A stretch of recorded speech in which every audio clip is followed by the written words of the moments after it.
Hi and welcome. I'm Andy Miocha and you are watching A News. Let's have a look at the headlines. Volodymyr Zelensky announces trilateral US, Ukraine, Russia talks in the United Arab Emirates. Donald Trump launches Board of Peace at a signing ceremony in Davos. Israel's attack on Gaza kills 11 Palestinians, including 3 journalists.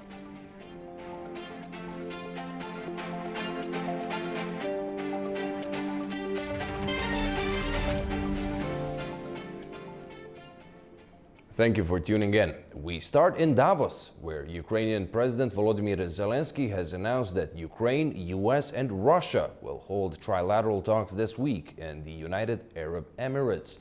Following his meeting with US President Donald Trump, Zelensky said the technical talks will be the first trilateral contacts of the sort and that he hopes Russia will be ready for compromises which would lead to the end of the war. Yes, American team will go to Moscow today. Yes, they waited for our meeting with President Trump, and now they will go, and my team will meet American team, and I think that it will be the first trilateral meeting in Emirates. It will be tomorrow and the day after tomorrow. Yes, it will be 2 days meetings in Emirates. I hope that Emirates know about it. Yes, sometimes we have such surprises from American side. Donald Trump called his meeting with Volodymyr Zelensky good without providing further details. Following the hour-long talks, he had a message for Vladimir Putin.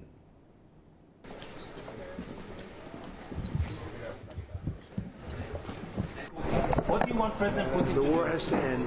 Do you have a deal? Are you close to a deal, Mr. President? Meeting with Russia, that'll take place tomorrow. I'm going to be meeting with President Putin. I had a very good meeting with President Zelensky. Everybody wants to have the war end. And on the ground, Ukraine is facing its harshest winter of the war yet. Heavy snowfall and freezing temperatures have made life in Kyiv dangerous. Russian strikes on energy facilities have made the situation worse as residents try to find ways to keep warm.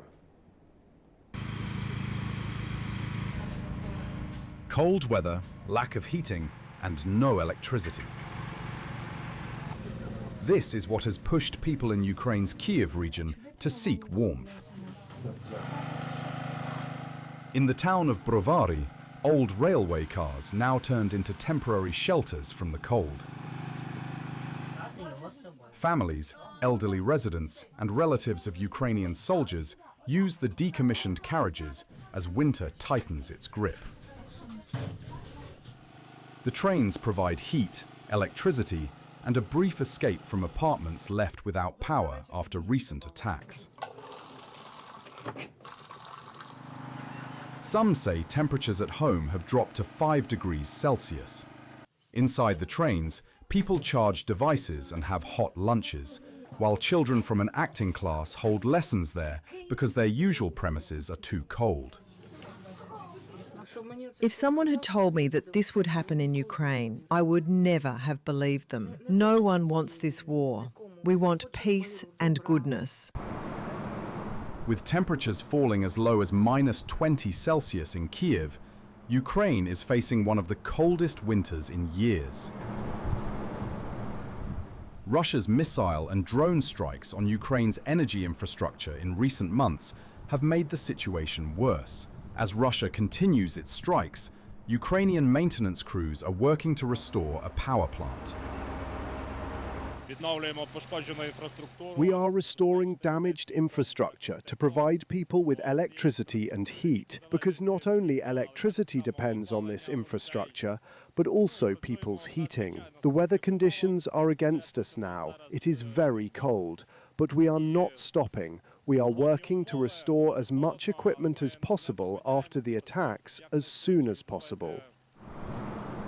Now 4,000 buildings in Kyiv remain without heating, and nearly 60% of the city is without power following days of Russian attacks on Ukraine's power grid. Back in Davos, US President Donald Trump has launched his Board of Peace, set up to oversee the reconstruction of Gaza. Surrounded by world leaders on stage, Trump declared the war in Gaza was, quote, really coming to an end. US President Donald Trump officially launched his Board of Peace on Thursday during a ceremony at the World Economic Forum in Davos. Leaders from 19 countries joined Trump on stage to sign the board's charter, including Azerbaijani President Ilham Aliyev, Argentina's Javier Milei, Hungary's Viktor Orban, Armenian Prime Minister Nikol Pashinyan, and Pakistan's Shehbaz Sharif. Trump called the board's members stars and described the initiative as a board of action. It's going to be a great plan, and that's where the Board of Peace really started. And I think we can spread out to other things as we succeed with Gaza. We're going to be very successful in Gaza. It's going to be a great thing to watch, and we can do other things. We can do numerous other things. Once this board is completely formed, we can do pretty much whatever we want to do, and we'll do it in conjunction with the United Nations. You know, I've always said the United Nations has got tremendous potential, has not used it. US Secretary of State Marco Rubio praised the initiative as a group of leaders that is about action, emphasizing its focus on delivering results rather than issuing statements.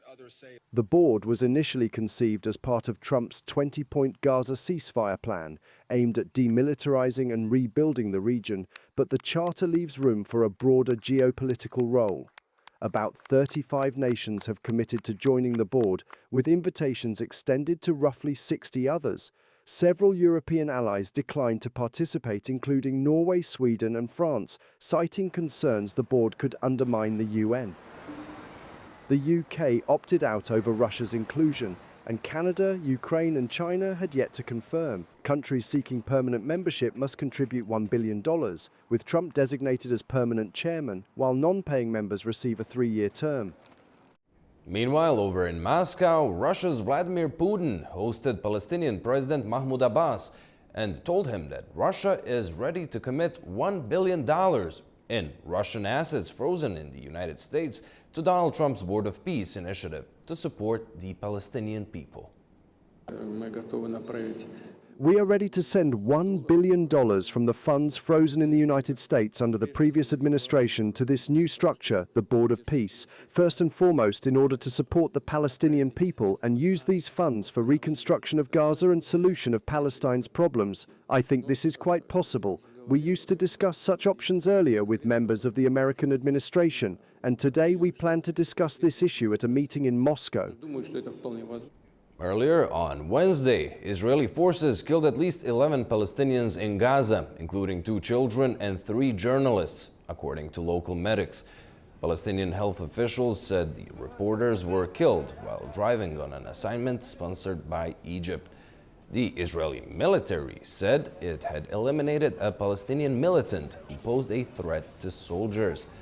This comes as the fragile ceasefire that took hold last October continues to broadly hold, with both sides accusing each other of breaching the truce. The humanitarian situation in Gaza continues to worsen. The UN says that damage to critical infrastructure and restricted access to it have disrupted some 70% of Gaza City's water supply. Thousands of displaced civilians are facing severe water shortages as harsh winter conditions persist. Our partners working on water, sanitation, and hygiene warn that approximately 70% of Gaza City's total water production is currently disrupted due to challenges related to repairing the Mekorot water supply line. The line comes from Israel into Gaza and is located east of the so-called Yellow Line, where Israeli forces remain deployed. An assessment of the pipeline identified the need for a section of steel pipe that is not available in Gaza and is restricted from entry into Gaza as a dual-use item.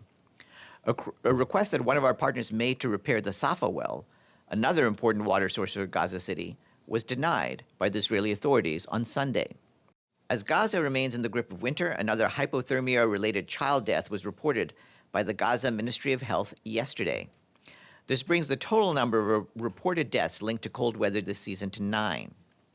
Once again, the Office for the Coordination of Humanitarian Affairs calls for urgent solutions, including allowing the entry of batteries, solar panels, and other energy sources that are needed to set up communal heating spaces. In other news, 2 oil tankers that were seized this month by the U.S. in its campaign against Venezuela were spotted near Puerto Rico, according to tankertrackers.com. One of the vessels, supertanker M. Sofia, was seized on January 7th, carrying Venezuelan oil. The smaller one, Galileo, was taken last week empty but had previously carried Venezuelan oil. U.S. officials have not disclosed destinations or plans for the vessels. The other 5 captured tankers are near the U.S. Gulf Coast, in Venezuelan waters, and near Scotland, according to shipping data. Elsewhere, Britain has approved a £453 million contract to modernize radar systems on its Typhoon fighter jet fleet, strengthening the backbone of its air defense. The upgrade comes amid rising security threats and forms part of a wider push to enhance military capability and long-term defense investment. Our Zainab Farajzadeh has more in Manchester. The UK government has announced a major boost to its air defences, awarding a £453 million contract to upgrade radar systems on Typhoon fighter jets. The deal, worth about $608 million, have been handed to defence contractors including BAE Systems and Leonardo. Defence Secretary John Healey said the upgrade comes as security threats continue to grow, pointing to Russian drone attacks on Ukraine and incidents involving NATO airspace. He said the new radar capability would keep Britain secure at home and strengthen its position abroad. The Typhoon is the backbone of the UK's air defence fleet, and the country's upgrades to the fleet are important not just to protect the UK, but to encourage other countries to order the jets, helping sustain production lines and jobs at home. The government also says the investment is about more than security. It is designed to support the UK economy.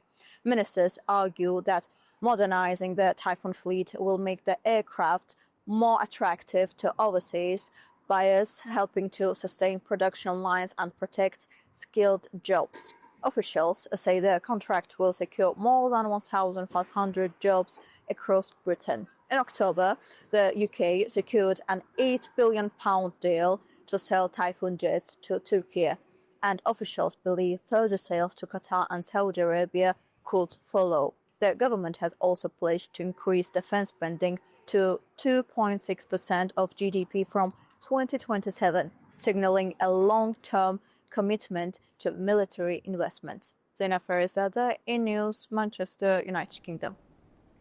And with just over 2 weeks to go until the 2026 Winter Olympic Games, preparations in Italy's Cortina d'Ampezzo are ramping up. However, the final stages come amid criticism over the possible impact of the Games on the town. The 2026 Olympic Winter Games are just over 2 weeks away, with Italy's mountain town of Cortina d'Ampezzo in the final phase of preparations. Cortina is one of several venues in northern Italy set to host events under the Milano Cortina 2026 banner. Local organisers say all work will be completed on time, but the resort remains dotted with construction sites and cranes as crews race to meet the deadline. The Games are scheduled to run from February 6th to February 22nd. One of the most pressing projects is the Apollonio Socreeps cableway, designed to transport thousands of spectators from the town centre to the Tofane Alpine Skiing Centre, where the women's downhill races will take place. The cableway has drawn criticism over its location in a landslide-prone area and has faced legal challenges from local residents seeking to halt construction. They are now installing a new cableway which crosses the fields of Mortisi, which is a very beautiful part of Cortina. The environmental impact of this is also really high. On top of that, it has been constructed on a landslide, so there are huge problems regarding stability. There are some strong economic and political powers which are working together. They are damaging all of the environment in favour of a kind of extractivism or ecological imperialism, meaning that they had already made big investments, and so now They want the economic result. Residents in Cortina remain divided. While some welcome the economic boost and exposure the Olympics are expected to bring, others have raised concerns about the environmental impact of the Games. I am in favour because it makes the place alive. I'd say that's good. Later on we will see what happens. But now, in the starting phase, it is going well. I am very much in favour of the Olympics. I've been a big athlete myself, so it couldn't be any other way. Sadly, it will be like it was in 1956. We had the Olympics and then sold all of the town because people found out about the beauty of Cortina. Nestled in the Dolomites, Cortina is one of Italy's best-known winter resorts and previously hosted the Olympics in 1956. Dubbed the Queen of the Dolomites, the town has a population of around 5,500 and no rail connection, making road traffic the primary access route. After a short break, we will be taking a closer look at the Board of Peace new initiative by the U.S. President Donald Trump and what it could bring on the global stage. Welcome back to talk on Donald Trump's newly launched Board of Peace. We're joined by Klaus Jurgens, political analyst with Economy First Limited, coming to us from London. Welcome, great to have you on the program. Now, the U.S. president was flanked by 19 leaders and senior officials from across the globe at the signing ceremony. What are your thoughts on the absence of Washington's major European allies at this stage, apart, of course, from Hungary's Orbán?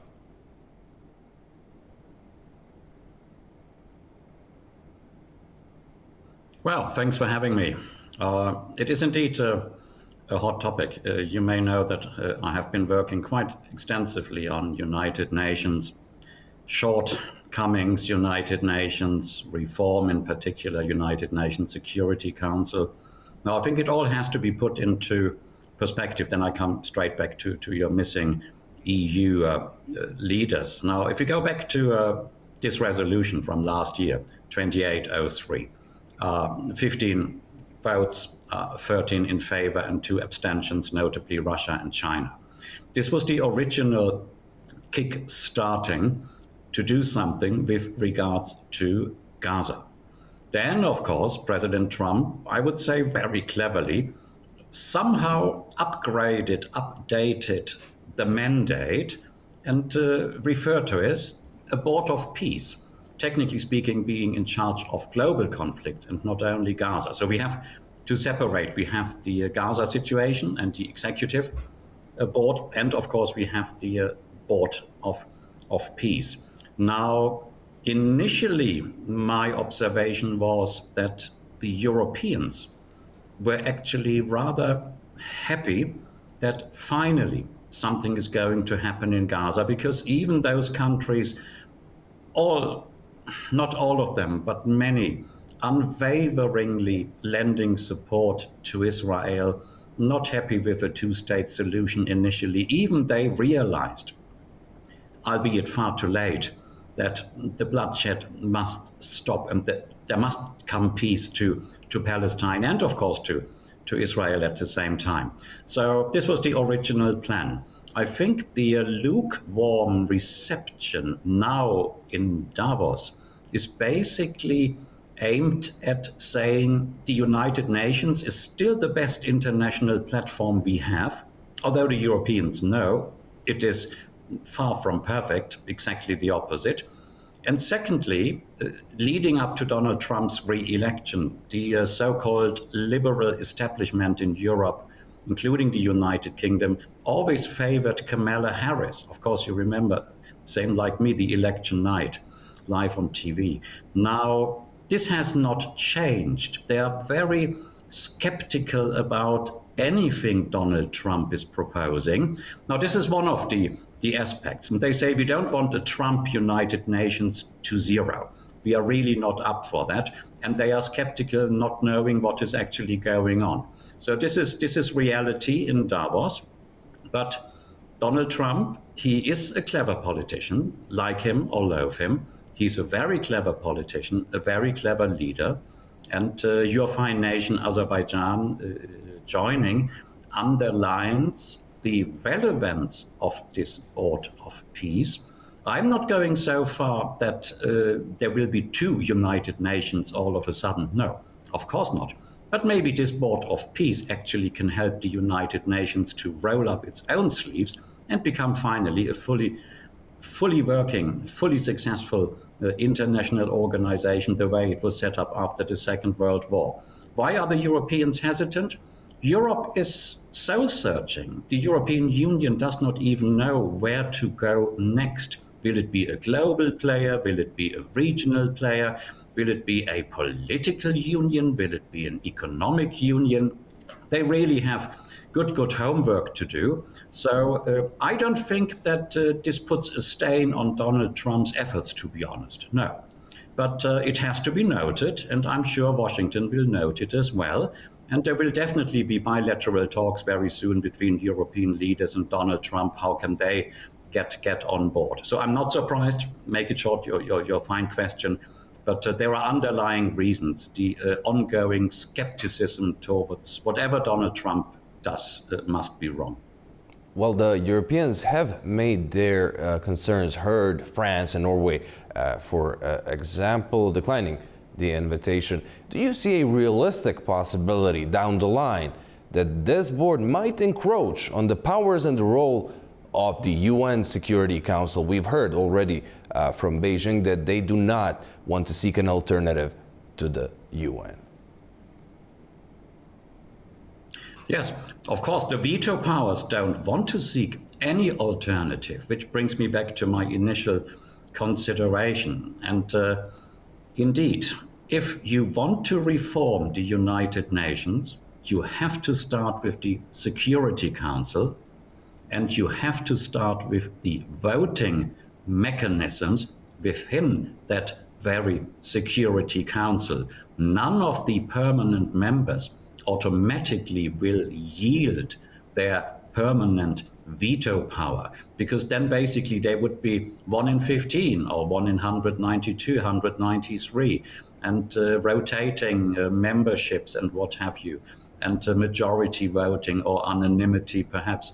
But I think those permanent members need more convincing, and the convincing would actually be someone has to ask the permanent veto countries, look, what did the United Nations actually truly achieve over its decades-long history? Which conflicts were sorted, solved? Which conflicts are still ongoing? And frankly speaking, which conflicts led to the United Nations totally resigning in not being able to do anything? And those veto powers in a new geopolitical order, in a new geopolitical world, even they might one day say, look, is it really the best platform we have? We have two options. Reform the United Nations, make it workable. I mentioned this in my previous comment. Or just let it linger on. And eventually, it will not only be Donald Trump's initiative. I can actually imagine that one day the global South as such might come to a conclusion and say, we are not represented enough in the United Nations. It might even go one step further. Many nations with a different faith than those of North America, they might actually say the UN is an exclusive club and we are not welcome anyhow. What shall we do? Would this be a good idea to have a diversification? I am not sure. I am very happy that there is a globally uniting body such as the United Nations, but competition doesn't harm. Me teaching business administration, sometimes it does not harm when you have competition, because you have to better yourself. And the United Nations have to better themselves. I refer back, if I may, one time, I mentioned this in your program before, the analysis by Turkish President Recep Tayyip Erdogan. He said a fairer world is possible. Now, many leaders have said this, but how can it be achieved? it can only be achieved by reforming the United Nations/United Nations Security Council. Now Donald Trump steps into the ring and says, he was asked, I think, yesterday, do you want to replace the United Nations? I'm not quoting word by word, but I think he simply said, I might, it might. So I think the movement is very, very positive, to be honest. The UN has to reform itself to gain back its validity. Another Security Council veto power, Russia, was invited to be on the board, which prompted London not to join the signing. Do you see Vladimir Putin joining Trump's board?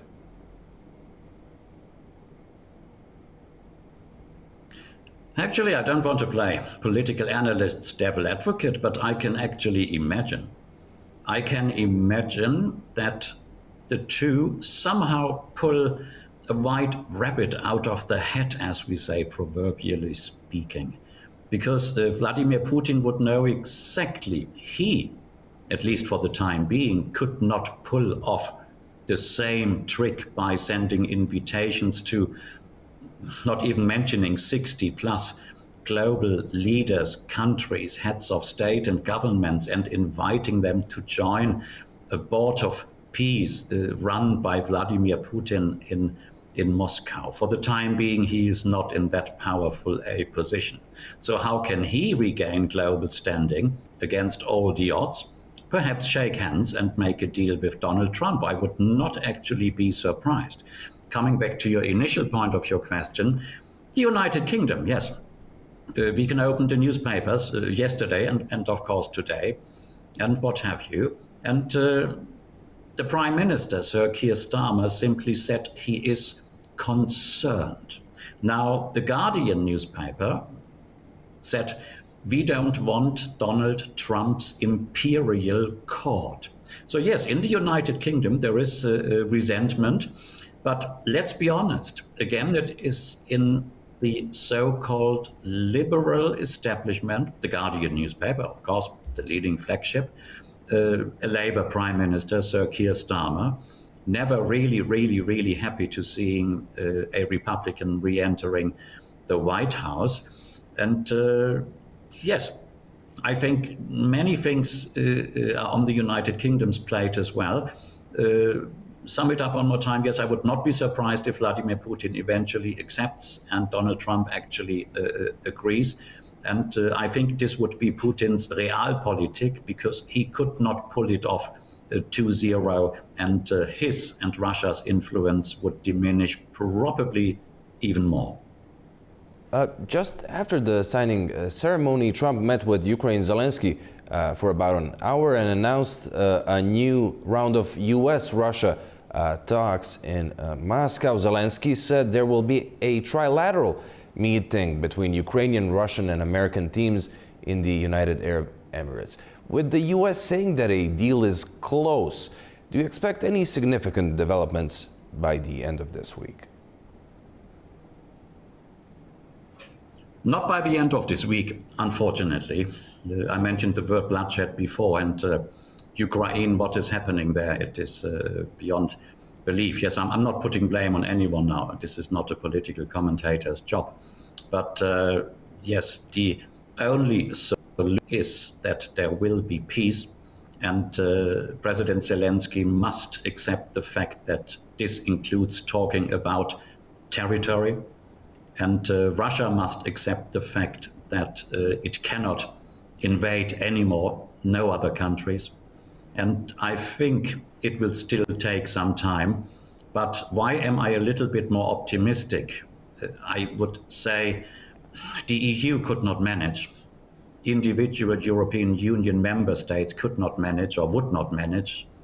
And Donald Trump, same like stepping onto the global scene, think about the peace deal almost done between your fine nation and Armenia, brokered by the White House after relentless years of fighting for it from your side in Azerbaijan, of course.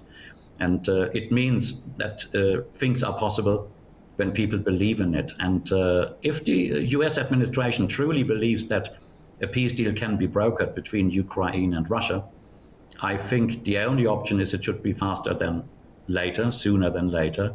I don't think at the end of the week, but if I'm not wrong, or you correct me please, you are the expert here. I think public sentiment, including in a number of EU countries, normally unwaveringly supporting Ukraine, all of a sudden realize maybe there is something wrong. There are questions about corruption, there are questions about democracy, there are questions about how young men are drafted into the military, very often by force, if those reports are correct, and most of them are social media, so I'm very hesitant to comment on that. But the peace deal is the only way forward. Yes. Now, who can achieve it? Brussels? Madam Callas single-handedly? No. The peace deal will not work without Washington. And Vladimir Putin knows this all too well. I think there is not anymore the question, whom shall I call in Europe if I need to talk to Europe? I think when Putin would say, whom shall I call in order to get a deal which at least is beneficial to my side too, and I'm saving face, and we move on, he would call President Trump. I think things have shifted dramatically after Donald Trump's re-election, to be honest. But you are optimistic. I am normally too. I don't think that a final agreement will be hammered out by the end of this week, but I think and I hope it will be very, very near. It will go via Washington and Moscow, including President Zelensky, but I think it will not be initiated, brokered, or completely arranged for by the European Union or individual EU member states. I think the two big powers are asked to sit down and do it in the name of humanity. Klaus, thank you very much for joining us and providing us with your insight. Now, after a short break, we'll take a look at the major stories from the region. Welcome back. Syria's government has accused Kurdish-led SDF of violating a newly agreed four-day ceasefire with attacks that killed government soldiers in the northeast of the country. The SDF denies responsibility, saying the deaths were caused by explosions during Syrian military operations. A fragile four-day ceasefire announced on Tuesday in the northeast of Syria is under threat after Damascus accused the Kurdish-led Syrian Democratic Forces of violating it. The Syrian government says SDF attacks killed 11 soldiers and wounded dozens more, including in what it described as a drone strike on troops securing a captured military base. The SDF denies any drone attack, blaming at least one deadly blast on explosives being moved by Syrian forces. The fighting comes as Damascus presses the SDF to agree to a plan for integration into the central state. Syrian troops have continued advancing in parts of Hasaka province, while the SDF retains control of Hasaka city and the Kurdish-majority city of Qamishli. Damascus says it will not enter those cities during the ceasefire. Security concerns have risen at detention sites linked to the Islamic State. Around 200 low-level IS fighters escaped from Shadadi prison earlier this week after SDF guards withdrew, though Syrian forces say many have since been recaptured. US officials add that hundreds of other foreign IS fighters were transferred before the escape and remain in custody. Government forces have also moved into the Al-Hol camp near the Iraqi border, which houses thousands of people linked to IS after the SDF withdrew from the area. The United States has begun relocating 150 ISIS detainees from Syria to Iraq in cooperation with Baghdad. Up to 7,000 prisoners are expected to be moved. This comes after Syrian government troops advanced into northeastern regions over the weekend, reclaiming territory and forcing the SDF fighters who were guarding ISIS detainees to withdraw. Turkish President Recep Tayyip Erdogan has urged the Kurdish-led SDF to disarm, warning that continued fighting in northern Syria would lead to further bloodshed. Our Adam Morrow brings more from Istanbul. Turkish President Recep Tayyip Erdogan has called on the Kurdish-led SDF to lay down its arms to prevent further bloodshed in northern Syria, which in recent days has seen fierce fighting between SDF fighters and Syrian government forces. Erdogan's remarks follow a 4-day ultimatum issued by the Syrian government, giving the SDF a deadline to disarm, disband its structures, and integrate its fighters into Syria's state military apparatus. Speaking to members of his AK party in parliament, Erdogan said Turkey welcomed this week's ceasefire deal between the SDF and Damascus. He said he hoped the group's full integration into state institutions would usher in what he described as a new era in Syria.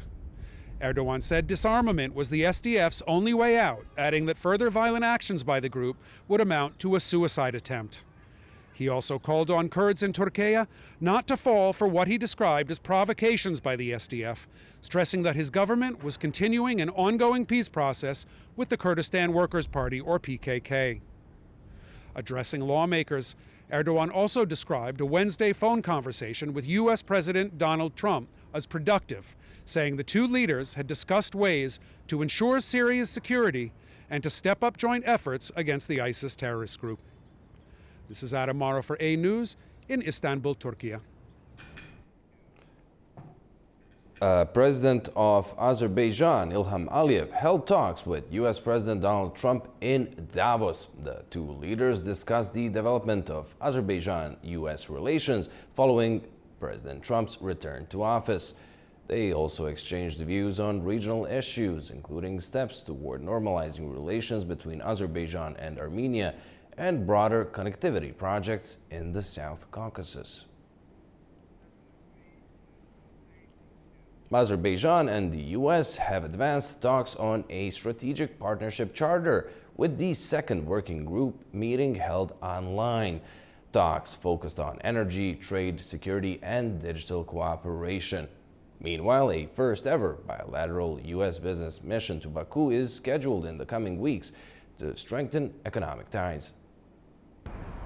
Azerbaijan and the United States have been working to finalize the text for the Strategic Partnership Charter between both countries.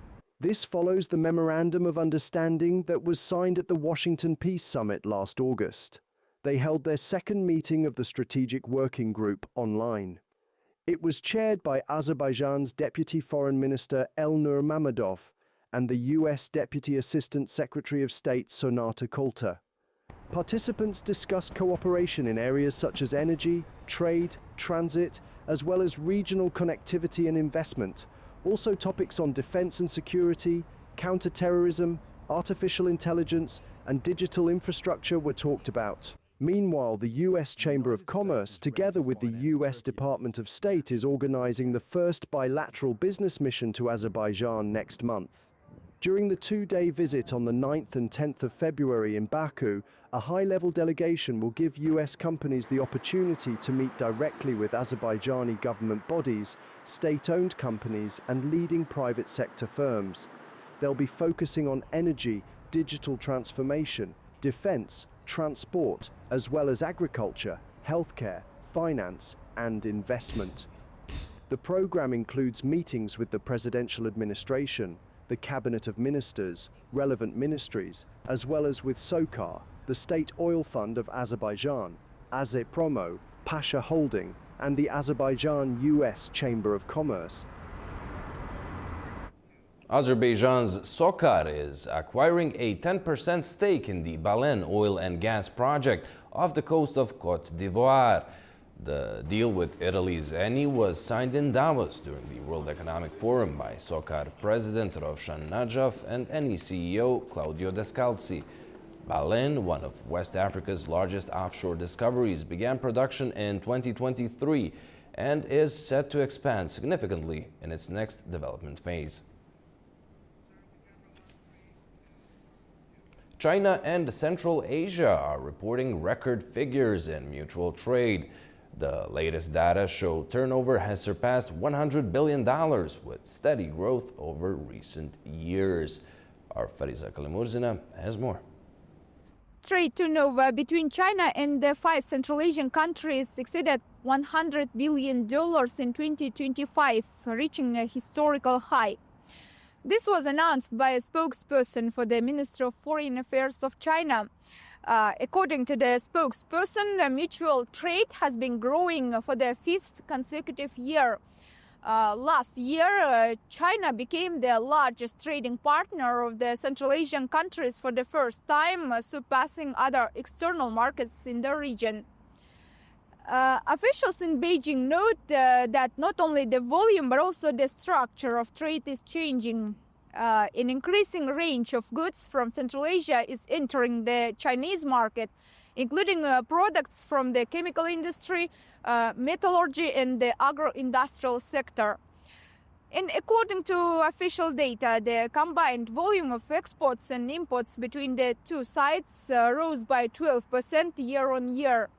At the same time, the trade balance remains positive in China's favor.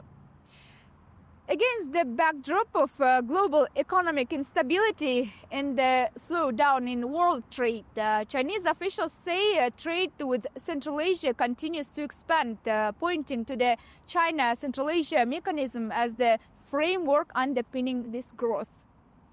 Fariza Kalimurzina, Almaty, A News. Afghanistan is seeking to deepen international cooperation on disaster response and humanitarian assistance, as officials in Kabul met with a senior diplomat from Azerbaijan. The talks focused on mine clearance, emergency response, and expanding bilateral support for disaster-affected communities. Our Tamim Bahiz has all the details in Kabul. The General Director of Afghanistan's National Disaster Management Authority has met with the Ambassador of Azerbaijan to discuss a closer cooperation in disaster management and humanitarian assistance. During the meeting in Kabul, Nuruddin Turabi welcomed Azerbaijan Ambassador Ilham Mammadov, describing Azerbaijan as a country that has maintained positive relations with the Afghan people over the years. Turabi said Afghanistan is seeking cordial relations with the international community, particularly with neighboring and Muslim countries, stressing that the country's humanitarian diplomacy remains non-political. The disaster management chief also highlighted mine clearance as one of the authority's core responsibilities, calling on Azerbaijan to use its ties with international donors to help support Afghanistan's mine action programs. For his part, Ambassador Mammadov said the two countries share cultural and religious commonalities that could help strengthen bilateral relations. He emphasized that Azerbaijan's policy is based on non-interference in Afghanistan's internal affairs, while continuing to support the Afghan people through humanitarian and development cooperation. Mammadov also noted that Afghanistan's representatives have been included in international conferences hosted by Azerbaijan, adding that Kabul would be invited to another major conference scheduled to take place there next year. Tamim Bahiz in Kabul, A News. Now, after a short break, we will be talking on the latest developments in U.S.-Azerbaijan relations. Do stay with us.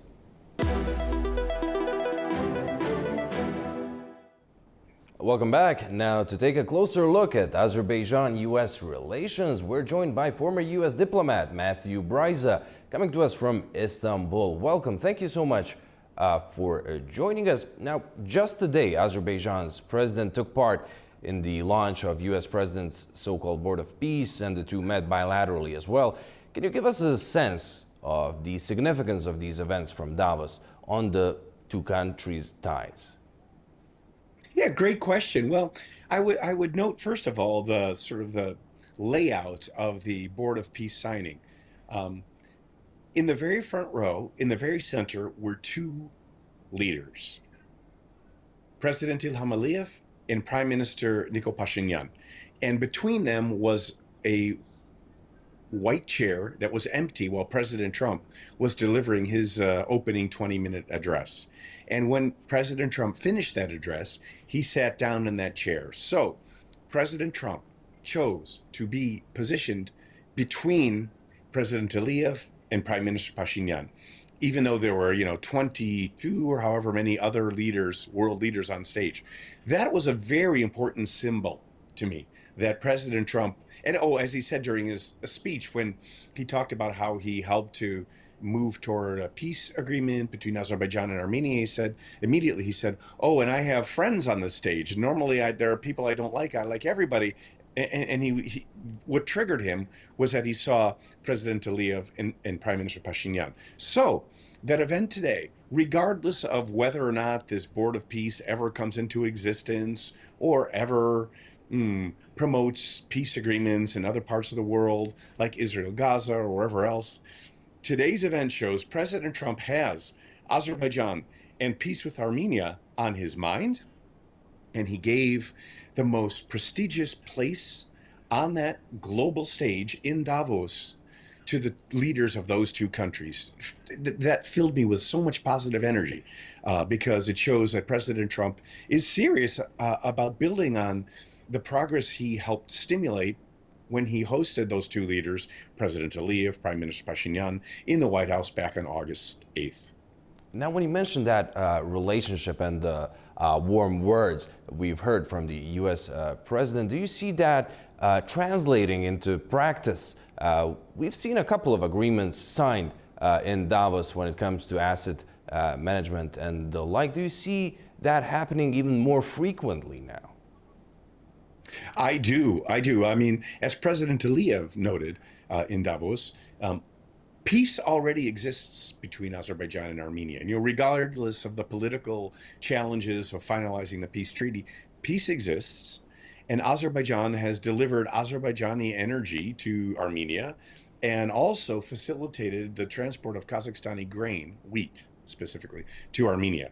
So, I see much more now happening, many more agreements. I think the foundation is in place. Again, there's that complicated issue of Armenia needing to amend its constitution, but I think what happened today in Davos shows that President Aliyev, Prime Minister Pashinyan, and President Trump are aligned in pulling the whole peace process forward.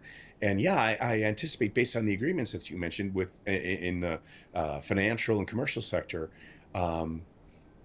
Azerbaijan is making clear to the world, and most importantly to the investors, that it wants to diversify its economy beyond oil and gas into artificial intelligence and the whole digital economy and transportation and logistics. So I think there will be many more deals that will flow from what happened today, and most importantly, what flowing from the Azerbaijan-Armenia peace process that's moving forward.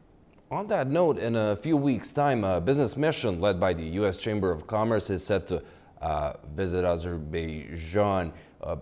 What kind of opportunities does such a business mission open up?